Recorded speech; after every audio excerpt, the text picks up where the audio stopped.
నేను డాక్టర్ మల్లిక్. మనం రీసెంట్గా ఒక టాపిక్ మాట్లాడుకున్నామండి, హెయిర్ ఫాల్. మేల్స్లో కానీ ఫీమేల్స్లో కానీ, ఆడవాళ్ళలో కానీ మగవాళ్ళలో కానీ హెయిర్ ఫాల్ గురించి రీసెంట్గా ఒక టాపిక్ మాట్లాడాం. అంటే ఈ మధ్య మగవాళ్ళలోనే కాదు, ఆడవాళ్ళలో కూడా బట్టతల వచ్చేస్తుందండి, ఆడవాళ్ళలో కూడా బాల్డ్నెస్ వస్తుంది. సో హెయిర్ ఫాల్ దగ్గరే మనం ఆపగలిగితే బట్టతల వరకు వెళ్ళదు. సరే, మగపిల్లలు అంటే 18, 17 ఏజ్ నుంచి మొదలైపోతుంది హెయిర్ ఫాల్, మొదలైపోతుంది.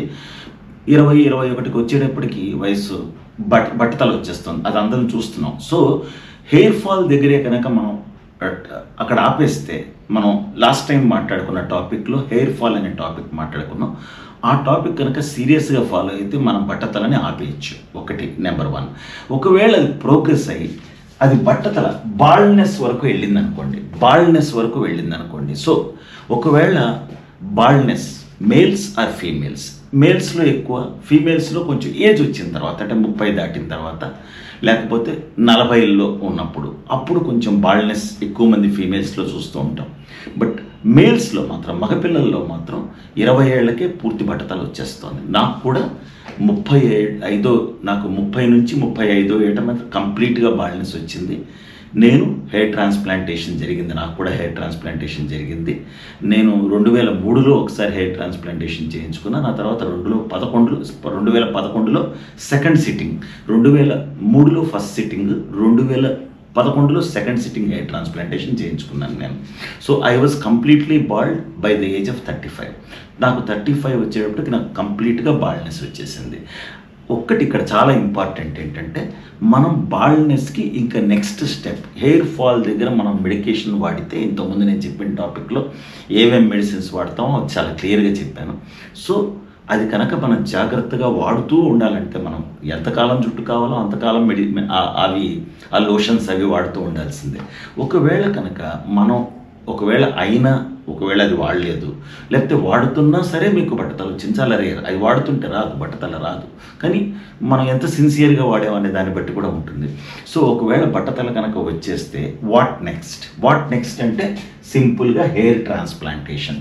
ఒకవేళ బట్టతల కనుక బాగా క్లియర్గా వచ్చేస్తే హెయిర్ ట్రాన్స్ప్లాంటేషన్ తప్ప వేరే మార్గం లేదు. అంటే అసలు హెయిర్ ట్రాన్స్ప్లాంటేషన్ అంటే ఏంటి? ఏం లేదు, మన జుట్టే మనకి వేస్తారు. అంటే వెనకున్న జుట్టు తీసి ముందర వేస్తారు, అంతకంటే ఏం లేదు. This is called hair transplantation. ఇక్కడి నుంచి ఇక్కడికి ట్రాన్స్ప్లాంట్ చేస్తారు. జస్ట్ మనం ఈ వరిచేలలో నాట్లేస్తారు చూసారా, అంతే. వరిచేలలో నాట్లు వేసినట్టే, జస్ట్ వరిచేలలో నాట్లు ఎలా వేస్తారు, హెయిర్ ట్రాన్స్ప్లాంటేషన్ కూడా అలా చేస్తారు. ఇది టైం పట్టే ప్రొసీజర్. ఒక 4-5 గంటలు టైం పడుతుంది. కానీ ఇదేమి పూర్తి మత్తి వారు జస్ట్ అక్కడే తిమ్మిరిస్తారు, తలకి మాత్రమే తిమ్మిరిస్తారు, చర్మానికి మాత్రమే తిమ్మిరిస్తారు. మీరు హాయిగా హెయిర్ ట్రాన్స్ప్లాంటేషన్ అనేటప్పటికి భయపడిపోతుంటారండి, అది పెద్ద ప్రాసెస్ అయినట్టు. ఏమీ లేదండి, చాలా సింపుల్ ప్రాసెస్. నేను 2 సార్లు చేయించుకున్నాను. అప్పుడంటే నేను 2003లో, అంటే దగ్గర 22 ఏళ్ల క్రితం. అప్పటికి ఇంకా అంత టెక్నాలజీ హైదరాబాద్లో డెవలప్ అవ్వలేదు, ఎవరో ఒక్కతనే చేస్తున్నారు ఆ టైంలో. ఇప్పుడు ప్రజెంట్ సిచ్యువేషన్ ఏంటంటే ప్రతి ఊళ్ళోనూ హెయిర్ ట్రాన్స్ప్లాంటేషన్ చేస్తున్నారండి. పైగా రేట్స్ కూడా బాగా తగ్గిపోయి very very very very affordable prices. నేను 2003లో చేయించుకున్నానంటే అర్థం చేసుకోండి, అంటే 21 ఏళ్ల క్రితం. అప్పుడు కొంచెం ధైర్యం చేసి చేయించుకున్నాను. బట్ ఇప్పుడు అలాంటిది ఏం లేదు, ఇట్స్ ఎ కామన్ ప్రొసీజర్. అప్పుడు దెర్ ఆర్ మెథడ్స్, రకరకాల మెథడ్స్ ఉండేవి. సో హెయిర్ ట్రాన్స్ప్లాంటేషన్ అనేది అసలు ఏమి కంగారు పడాల్సిన పనేమి లేదు, సింపుల్ ప్రొసీజర్. మీరు తెలివిగానే ఉంటారు, మీరు చక్కగా టీవీ చూస్తూ ఉంటారు, వాళ్ళ పని వాళ్ళు చేసుకుంటూ ఉంటారు, అంతే. మొదట వెనక నుంచి హెయిర్ ఫాలికల్స్ తీసుకుంటారు, తర్వాత ముందు నాటుతారు, అంతే. వెనకాల ఫస్ట్ హెయిర్ ఫాలికల్స్ తీసుకుంటారు, తర్వాత ముందు నాటుతారు. 2 స్టేజెస్. ఫస్ట్ మనకి మార్నింగ్ ఒక 2 అవర్స్ వెనక నుంచి 1.5 అవర్స్ 2 అవర్స్ వెనక నుంచి హెయిర్ ఫాలికల్స్ తీసుకుంటారు. తర్వాత నెక్స్ట్ 2 అవర్స్ మనని చక్కగా అలా కూర్చోబెట్టి నాటుతారు, అంతే. అదంతా కూడా లోకల్ ఎనస్థీషియా, అంటే ఇక్కడంతా తిమ్మిరిస్తారు, తలకంతా తిమ్మిరిస్తారు, అంతే. మీరు మాత్రం చక్కగా టీవీ చూస్తూ ఉంటారు, అంత సింపుల్ ప్రొసీజర్. సో నేను 21 ఏళ్ల క్రితం 22 ఏళ్ల క్రితం చేయించుకున్న పద్ధతిలో కూడా ఇదే ప్రొసీజర్. బట్ ఇంత రిఫైన్డ్ టెక్నిక్ కాదు, కొంచెం టెక్నికల్గా ఇంకా ఎక్సలెన్స్ ఇప్పుడు చాలా పెరిగిపోయింది. నెంబర్ ఆఫ్ సెంటర్స్ పెరిగాయి. ఆల్మోస్ట్ ప్రతి వీధిలోనూ హైదరాబాద్లో హెయిర్ ట్రాన్స్ప్లాంటేషన్ సెంటర్ ఉంది. ఊళ్ళలో కూడా హెయిర్ ట్రాన్స్ప్లాంటేషన్ చేసేస్తున్నారు. సో వెరీ సింపుల్, బాగా ఎఫర్డబుల్ ప్రైసెస్లో కూడా హెయిర్ ట్రాన్స్ప్లాంటేషన్ జరిగిపోతుంది. చాలా సింపుల్. ఒక్కటి మాత్రం గుర్తుంచుకోవాలి, మీరు హెయిర్ ట్రాన్స్ప్లాంటేషన్ ఎప్పుడు చేయించుకోవాలి. ఫర్ ఎగ్జాంపుల్, మీకు సపోజ్ ఒక 25 ఏళ్ల అబ్బాయి ఆల్రెడీ బట్టతల ఉంది, ఆ అబ్బాయి పెళ్లి చూపులకు వెళ్తున్నాడు, లేకపోతే పెళ్లి చేసుకుందాం అనుకుంటున్నాడు. 1 ఇయర్ ముందు చేయించుకోవాలండి, కనీసం 1 ఇయర్ ముందు చేయించుకోవాలి. కనీసం 1 ఇయర్, 7 months నుంచి 1 ఇయర్. అంటే ఒకసారి హెయిర్ ట్రాన్స్ప్లాంటేషన్ చేయించుకున్న తర్వాత 1 ఇయర్ టైం పడుతుంది. 7 నెలల నుంచి సంవత్సరం టైం పడుతుంది. 7 నెలల నుంచి 1 ఇయర్ లోపల హెయిర్ గ్రోత్ మొదలవుతుంది. అంటే మీకు 1 ఇయర్ తర్వాత కంప్లీట్గా మీకు కావాల్సిన రిజల్ట్స్ వస్తాయి. అంతేగాని హెయిర్ ట్రాన్స్ప్లాంటేషన్ చేయించుకున్న నెలకో 15 రోజులకో రిజల్ట్స్ రావు. So minimum 7 months to 1 year, minimum 7 months to 1 year మీకు ఎఫెక్ట్స్ మొదలవుతాయి. హెయిర్ ట్రాన్స్ప్లాంటేషన్ ఇవాళ జరిగితే ఇవాళ నుంచి 7 నెలల తర్వాత ఆర్ 1 ఇయర్కి మీకు కంప్లీట్ హెయిర్ ట్రాన్స్ప్లాంటేషన్ రిజల్ట్స్ వస్తాయి. అందుకని ముందరే ప్లాన్ చేసుకోవాలి. నెంబర్ 1, హెయిర్ ట్రాన్స్ప్లాంటేషన్ ఎవరు చేయించుకోవచ్చు? ఎవరికైనా సరే వెనకాల జుట్టు ఉండాలి. వెనకాల జుట్టు ఉంటే చాలు. వెనకాల కొద్దిగా ఈ మాత్రం హెయిర్ ఉంటే ఇందు నుంచి తీసి ఫ్రంట్కి వేస్తారు. సో వెనకాల హెయిర్ అనేది అక్కడి నుంచే తీసి వేస్తారు కదా, అక్కడి నుంచే తీసి ముందుకు వేస్తారు. సో ముందంతా పోయినా పర్వాలేదు, వెనకాల మాత్రం జుట్టు ఉండాలి. ఇక్కడంతా జుట్టు ఉండాలి. ఉంటే ఇది డోనర్ ఏరియా అంటాం, దాని నుంచి తీసివేస్తారు. ఒకప్పుడు పద్ధతి ఏంటంటే 2 మెథడ్స్ ఉండేవి. 2 మెథడ్స్, నాకు 2 మెథడ్స్ చేశాను. ఫస్ట్ టైం నేను వెళ్ళినప్పుడు స్ట్రిప్ మెథడ్ చేశాను. అంటే నేను 2 సార్లు ఎందుకు చేయించుకోవాల్సి వచ్చిందంటే నాకు బాగా ఎక్కువ బాల్నెస్ ఉండింది. నెంబర్ 1, ఆ రోజుల్లో ఇంత టెక్నాలజీ లేదు, ఒకేసారి మొత్తం చేసే టెక్నాలజీ లేదు. వాళ్ళు అందుకని 2 times చేశారు. అంటే స్టెప్ 1 స్టెప్ 2 లాగా చేశారు. అంటే 2003లో ఫ్రంట్ చేశారు, 2011లో మళ్ళీ వాళ్ళు 1 ఇయర్ తర్వాత వచ్చేయమన్నారు. వాళ్ళు 7 నెలల తర్వాత వాళ్ళు రమ్మన్నారు, కానీ నాకు కుదరలేదు. సో నేను మళ్ళీ 2011లో వెళ్ళాను బ్యాక్. వెళ్ళినప్పుడు కొద్దిగా వెనకాల ఉంటే అది కూడా చేసేసారు. సో 2 స్టెప్స్లో నాకు చేయడానికి కారణం ఏంటంటే అప్పుడు టెక్నాలజీ, ఒక 20 ఏళ్ల క్రితం టెక్నాలజీ కానీ ఇప్పుడు ఆ పరిస్థితి లేదు. ఇప్పుడు ఎంత ఎక్కువ మీకు బాల్నెస్ ఉన్నా సరే వెనకాల ఈ డోనర్ ఏరియా కనుక బాగుంటే చక్కగా మీకు సింగిల్ సిట్టింగ్లో చేసేస్తున్నారు, ఒకటే సిట్టింగ్లో చేసేస్తున్నారు. పెద్ద కాస్ట్లీ ప్రొసీజర్ కూడా కాదు, మరీ అంత ఎక్స్పెన్సివ్ ప్రొసీజర్ కూడా కాదు. చాలా తక్కువ రేట్స్కి చేసే సెంటర్స్ కూడా బోల్డన్ ఉన్నాయి. ఈ మధ్య ఎక్కడో మా ఫ్రెండ్స్ ఎవరో చేయించుకున్నారు, బెంగళూరులో చాలా తక్కువ రేట్లో చేస్తున్నారు వాళ్ళు. బట్ ఎనీహో హైదరాబాద్లో కూడా అలాంటి సెంటర్స్ బోల్డన్ ఉన్నాయి. అంటే రేట్స్ మీరు తర్వాత అంటే గ్రాఫ్ట్కి ఇంత అని చెప్తుంటారు. పర్ గ్రాఫ్ట్ 50 రూపీస్ అట్లా ఏదో కొన్ని ఉన్నాయి. సో దాన్ని బట్టి చాలా ఉన్నాయి. 25 రూపీస్ పర్ గ్రాఫ్ట్ అని, 50 రూపీస్ పర్ గ్రాఫ్ట్ అని, మీరు అవన్నీ కనుక్కుని వెళ్తే బెటర్. ఓకే, సో ముందర వాళ్ళ రెప్యుటేషన్ అవన్నీ కనుక్కుని, మీరు ఆల్రెడీ ఎవరైనా చేయించుకున్న వాళ్ళని అడిగి ఇలా కనుక్కోవాలి. So plenty of centres, Hyderabad ప్రతి ఊళ్ళోనూ రాజమండ్రి, కాకినాడ, ఇప్పుడు అమలాపురంలో కూడా అలా అన్ని సెంటర్స్ ఉన్నాయి. సో ఒకటి ఏంటంటే ఆ రోజుల్లో ఇంకా అంత అడ్వాన్స్డ్ కాదు కనుక స్ట్రిప్ మెథడ్ చేశారండి. నాకు ఫస్ట్ టైం 2003లో నాకు స్ట్రిప్ మెథడ్ చేశారు. స్ట్రిప్ మెథడ్ ఏంటంటే ఈ వెనకాల నుంచి ఒక పీస్ తీసేశారు. ఈ వెనకాల హెయిర్లో వచ్చి ఒక పీస్ తీసి ఆ పీస్ని చిన్న ముక్కలుగా చేసి దాన్ని ముందు జాగ్రత్తగా నాటారు. అంటే చాలా చిన్న లేజర్తో నాటారు. అసలు ఏం కనిపించదు. ఇప్పుడంగా నేను హెయిర్ షేవ్ చేయించుకున్నా సరే ఊరికే ఒక చిన్న ఘాటు కనిపిస్తుంది అంతే, ఇక్కడ అంతకంటే ఇంకేం కనిపించదు. అంత క్లీన్గా చేశారు. ఎనీహౌ అది స్ట్రిప్ మెథడ్. అంటే ఒక స్ట్రిప్ ముక్క తీసేశారు వెనకాల. కానీ ఇప్పుడు లేటెస్ట్ టెక్నాలజీ ఏంటి అంటే follicular extraction method, ultra follicular extraction method అని కూడా వచ్చింది. ఫస్ట్ స్ట్రిప్ మెథడ్ వాడేవారు, ఇప్పుడు చేయట్లేదు.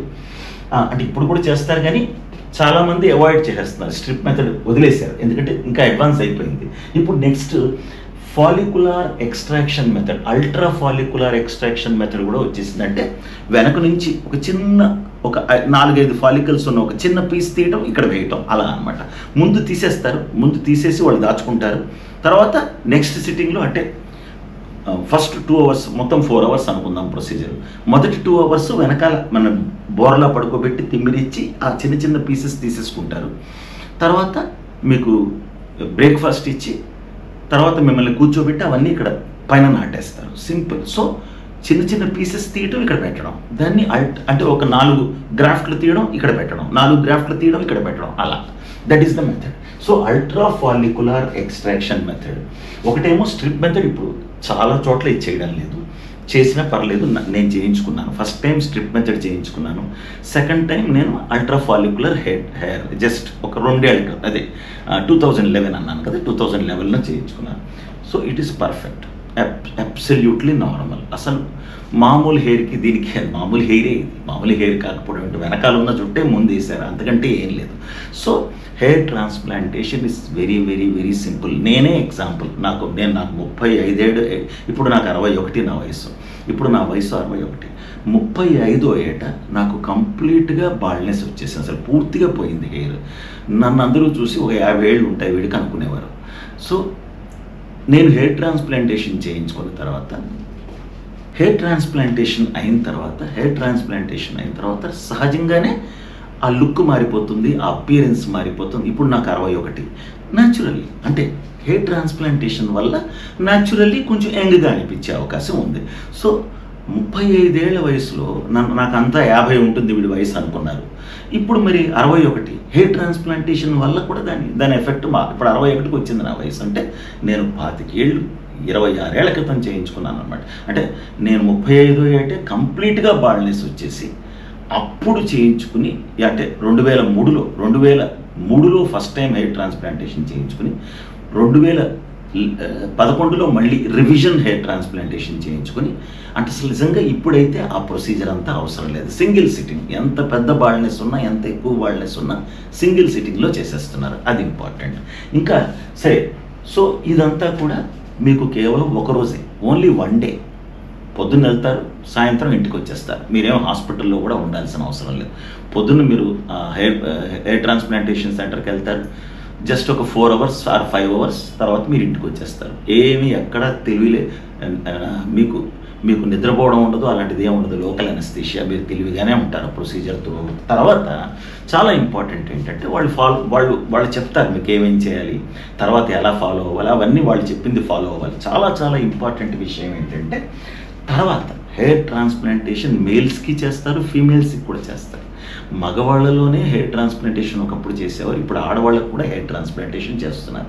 ఎందుకంటే ఆడవాళ్ళకు కూడా బాగా బాల్నెస్ వచ్చేస్తుంది. సో హెయిర్ ట్రాన్స్ప్లాంటేషన్ అనేది ఆడవాళ్ళలో కూడా చేస్తున్నారు. ఎస్, ఒకటే ఇంపార్టెంట్ ఏంటంటే, మీరు ఏ కాస్మెటిక్ ప్రొసీజర్ చేయించుకున్నా, నాట్ ఓన్లీ హెయిర్ ట్రాన్స్ప్లాంటేషనే కాదు, మీరు ఎటువంటి కాస్మెటిక్ ప్రొసీజర్ చేయించుకున్నా ఫాలో అప్ అనేది ఇంపార్టెంట్. అంటే ఫాలో అప్ అంటే మీరు జాగ్రత్తగా ఉండాలి, అంటే మీరు జాగ్రత్తగా మెయింటైన్ చేయాలి. ఎలా అంటే, సో మేల్స్ అయితే, నేను ఇంతకుముందు హెయిర్ ఫాలింగ్ టైంలో హెయిర్ ఫాల్ టాపిక్లో కూడా చెప్పాను, మేల్స్ అయితే ఈ MORF 5%, అంటే ఇప్పుడు వాళ్ళు కొన్ని రోజుల పాటు వాళ్ళు జాగ్రత్తలు చెప్తారు, అవి అయిపోయిన తర్వాత మీరు ఒక పూట MORF 5% హెయిర్ ఫాల్కి ఏదైతే వాడతామో అదే లోషన్, అంటే మినాక్సిడిల్ ప్లస్ ఫినాస్టరైడ్ అనే combination, minoxidil plus finasteride MORF 5% అనే లోషన్ నేను వాడుతున్నాను. సరేనా? మినాక్సిడిల్ విత్ ఫినాస్టరైడ్ అనే లోషన్ ఒక పూట, క్లియర్ కట్, అదే క్లియర్ కట్ లోషన్ అని ఒకటి ఉంటుంది. క్లియర్ కట్ లోషన్ ఇదేంటంటే రెడెన్సిల్, ప్రొకాప్రిల్, ఎనాగైన్ అనే కాంబినేషన్. నేను ఇంతకు ముందు టాపిక్లో ఇవన్నీ చెప్పాను. ఈ 2 మగవాళ్ళు అయితే కంటిన్యూ చేయాలి, మేల్స్ అయితే ఈ 2 కంటిన్యూ చేయాలి హెయిర్ ట్రాన్స్ప్లాంటేషన్ తర్వాత కూడా. ఇప్పుడు నేనున్నానండి, ఎప్పుడో హెయిర్ ట్రాన్స్ప్లాంటేషన్ అయిపోయింది, కానీ నేను రోజు ఒక పూట ఇది కంటిన్యూ చేస్తూనే ఉంటాను. పొద్దున్న ఒకటి, సాయంత్రం ఒకటి నేను కంటిన్యూ చేస్తూనే ఉంటాను ఈ లోషన్స్. ఎందుకు అంటే ఫర్దర్ హెయిర్ ఫాల్ అవ్వకుండా. వాళ్ళు హెయిర్ ఒక చోట వేసారు, కానీ ఆల్రెడీ ఉన్నది పోతూ ఉండొచ్చు కదా, ఆల్రెడీ పక్కన ఏవైతే ఉన్నాయో అవన్నీ మరి కంటిన్యూ అవుతూ ఉంటుంది కదా బాల్నెస్, వాటిని కూడా ఆపడానికి. సో మొత్తం మీద మీరు హెయిర్ మెయింటైన్ చేయడానికి ముందు హెయిర్ ట్రాన్స్ప్లాంటేషన్, తర్వాత మెయింటెనెన్స్ అనమాట. ఇది మెయింటెనెన్స్. MORF 5% క్లియర్ కట్ అని 2 లోషన్స్. సో MORF 5% ఏంటంటే మినాక్సిడిల్ విత్ ఫినాస్టరైడ్, ఇది మగవాళ్ళలో 5%, మేల్స్కి మాత్రమే ఒక పూట. క్లియర్ కట్ అనేది రెడెన్సిల్, ప్రొకాప్రిల్ అని ఒక లోషన్. ఇది మీకు అమెజాన్లో దొరుకుతుంది. క్లియర్ కట్ కాకపోతే ఇంకా చాలా వెరైటీస్ ఉన్నాయి. ఒకటి ఏంటంటే ఇది ప్రొకాప్రిల్, రెడెన్సిల్, ప్రొకాప్రిల్ అనే కాంబినేషన్. ఇంతకుముందు నేను చెప్పిన టాపిక్ చూడండి, హెయిర్ ఫాల్ టాపిక్ చూడండి. ఈ లోషన్ ఒక పూట, పొద్దున ఒకటి సాయంత్రం ఒకటి కనుక కంటిన్యూ చేస్తుంటే మీరు చాలా బాగా హెయిర్ మెయింటైన్ అవ్వచ్చు. అదే ఫీమేల్స్ అయితే, ఆడపిల్లల్లో అయితే మాత్రం హెయిర్ ట్రాన్స్ప్లాంటేషన్ అయిన తర్వాత కూడా, హెయిర్ ట్రాన్స్ప్లాంటేషన్ ముందరే కాదు, హెయిర్ ట్రాన్స్ప్లాంటేషన్ అయిన తర్వాత కూడా మినాక్సిడిల్ 2%, ఆడపిల్లల్లో అయితే మినాక్సిడిల్ 2%, అలాగే clear cut, same clear cut ఇద్దరిలో కూడా వాడచ్చు. అంటే మగవాళ్ళు వాడచ్చు, ఆడవాళ్ళు వాడచ్చు. ఎందుకంటే అది హెర్బల్ ప్రోడక్ట్. క్లియర్ కట్ అనేది ఓన్లీ హెర్బల్ ప్రోడక్ట్. రెడెన్సిల్, ప్రొకాప్రిల్, ఎనాగైన్ అనే కాంబినేషన్. క్లియర్ కట్ లోషన్ ఇద్దరు వాడచ్చు. కానీ ఇది మాత్రం ఈ మినాక్సిడిల్ 2% అనేది ఆడవాళ్ళకి మాత్రమే. ఈ మినాక్సిడిల్ 2% ఆడవాళ్ళకి. మోర్ ఎఫ్ 5%, అంటే minoxidil with finasteride 5%, A brand అయినా పర్వాలేదు. So minoxidil 2% only for females. అంటే ఇది ఫీమేల్స్కి పనికొస్తుంది మెయింటైన్ చేయడానికి. మినాక్సిడిల్ 2% అండ్ క్లియర్ కట్ ఇది కంటిన్యూ చేస్తూ ఉంటే హెయిర్ పర్ఫెక్ట్గా ఉంటుంది. ఇకపోతే మీరు మామూలుగా కలరింగ్, హెయిర్ కలర్ మాత్రం చక్కగా మీరు ఈ మధ్య వస్తున్న ఈ ఆకులతో వచ్చే ప్రోడక్ట్స్ చాలా ఉన్నాయి. అదే సేఫ్ కలర్ వెజిటాల్ అని, మొన్న హెయిర్ ఫాల్లో కూడా చెప్పాను నేను. సేఫ్ కలర్ వెజిటాల్ అని, ఆ ఇండిగో పౌడర్ అని, ఈ రెండు కూడా యూ కెన్ యూస్. ఇవి వాడుతూ ఉండండి. అంతేగాని కెమికల్స్ జోలికి వెళ్ళకండి. Chemical hair dyes are dangerous. Safe colour అని ఒకటి దొరుకుతుంది, కింద బ్లాకెట్లో వెజిటాల్ అని ఉంటుంది. అండ్ మామూలుగా అప్పుడప్పుడు ఇండిగో పౌడర్ కూడా వాడచ్చు. బట్ ఇవన్నీ కూడా ఓన్లీ వెజిటబుల్ ప్రోడక్ట్స్ మాత్రమే. కెమికల్ ప్రోడక్ట్స్ సాధ్యమైనంత వరకు అవాయిడ్ చేయండి.